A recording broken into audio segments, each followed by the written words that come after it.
Vous savez, c'est pas parce qu'une personne réussit dans un domaine que cela signifie que vous allez également réussir dans le même domaine. C'est pas parce qu'une personne a une manière de traiter son business que ça veut dire que vous aussi vous réussirez à traiter de la même manière. Chacun a sa manière de faire, chacun a sa vision. Et justement, ce qui va te permettre de réussir, c'est tout simplement ton approche, c'est tout simplement la manière dont tu vas mettre en place tes idées, c'est tout simplement la manière dont tu vas faire véhiculer les choses, c'est tout simplement la manière dont tu vas construire en fait ton projet et ce que tu seras capable de mettre en place pour pouvoir le faire aboutir, ce que tu seras capable de mettre en place pour pouvoir le voir évoluer. Quelles sont les actions correctives que tu mettras en place lorsque ça sera difficile? En fait, il y a des personnes qui aujourd'hui peuvent toucher du doigt quelque chose et voir que tout de suite ça fonctionne.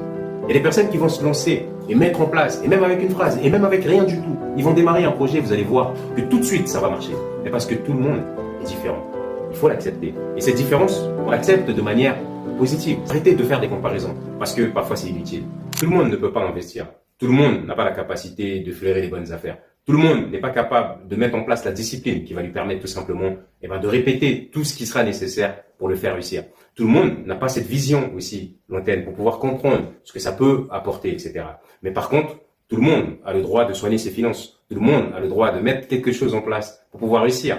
Alors, même si tu n'as pas besoin d'être entrepreneur, mais je pense qu'aujourd'hui, il est nécessaire d'avoir au moins minimum 2 à 3 sources de revenus.